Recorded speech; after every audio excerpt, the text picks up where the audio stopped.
Welcome to channel. இன்னைக்கு நம்ம பாரம்பரியமான கிராமத்து முருங்கைக்கீரை குழம்பு தாங்க செய்ய போறோம். இந்த குழம்பு சாதத்துக்கு, ராகி களிக்கு எல்லாம் ரொம்ப அருமையா இருக்குங்க. வாங்க ரெசிபிக்கு போகலாம். நம்ம சேனல் சப்ஸ்கிரைப் பண்ணாதவங்க சப்ஸ்கிரைப் பண்ணிக்கோங்க. பக்கத்துல இருக்க நோட்டிபிகேஷன் பெல் ஐக்கான் பிரஸ் பண்ணி அதுல ஆல் அப்படிங்கிற ஆப்ஷன் செலக்ட் பண்ணிக்கோங்க. ஃபர்ஸ்ட் ஒரு பேன் வச்சுக்கோங்க. 1 டேபிள் ஸ்பூன் துவரம்பருப்பு சேர்த்து வறுத்துக்கோங்க. மிதமான தீயில வச்சு கருக்காம வறுத்துக்கோங்க. பருப்பு சிவக்க வறுத்தாச்சு. இப்போ நம்ம குழம்புக்கு ஒரு மசாலா அரைச்சிக்கலாங்க. 1/2 கப் அளவுக்கு துருவிய தேங்காய் எடுத்துக்கோங்க. 1 டீஸ்பூன் மல்லி, 1 டீஸ்பூன் சீரகம், 3 வரமிளகாய், கொஞ்சம் தண்ணீர் சேர்த்து அரைச்சி எடுத்துக்கலாம். கொரகொரப்பா அரைச்சிக்கோங்க. 6லிருந்து 7 சின்ன வெங்காயம் லேசாக தட்டி சேர்த்திக்கோங்க. வறுத்த பருப்பையும் சேர்த்திக்கோங்க. கரெக்டாக ஒரு 2 பல்ஸ் கொடுத்து எடுத்துக்கலாம்.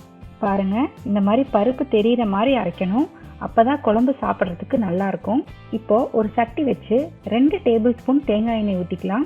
எண்ணெய் நல்லா காஞ்சதுக்கு அப்புறம் 1 டீஸ்பூன் கடுகு, பொடியா நறுக்கிய சின்ன வெங்காயம் 1/4 கப் சேர்த்து நல்லா வதக்கிக்கோங்க. கொஞ்சம் கருவேப்பிலை, ஒரு பச்சை மிளகாய் சும்மா கீறி போட்டுக்கோங்க. இந்த அளவுக்கு வதங்கினதுக்கு அப்புறம் அரைச்ச தேங்காய் விலையும் சேர்த்திக்கலாம். தேவையான அளவு தண்ணீர் ஊற்றிக்கலாம். ராகி களிக்கு இந்த குழம்பு அவ்வளோ ருசியாக இருக்குங்க. ஒரு தடவை சாப்பிட்டீங்கன்னா அடிக்கடி நீங்களே வீட்டில் செய்வீங்க.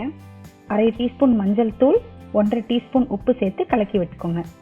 குழம்பு ஒரு 10 நிமிஷம் நல்லா கொதிக்கட்டும். இப்போ இந்த அளவுக்கு கொதி வந்ததும் நம்ம கீரையை சேர்த்திக்கலாம்.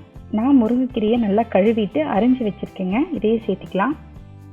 முருங்கைக்கீரையை சேர்த்ததும் ரொம்ப கொதி விடாதீங்க. ஒரு கொதி வந்ததும் ஆஃப் பண்ணிடலாம். அவ்வளோதாங்க, நல்ல மணமாக இருக்குங்க. இந்த மாதிரி ஒரு முறை உங்கள் வீட்டில் செஞ்சு பாருங்கள். செஞ்சு பார்த்துட்டு எப்படி இருந்துச்சுன்னு என்கிட்ட ஷேர் பண்ணுங்கள். நன்றி.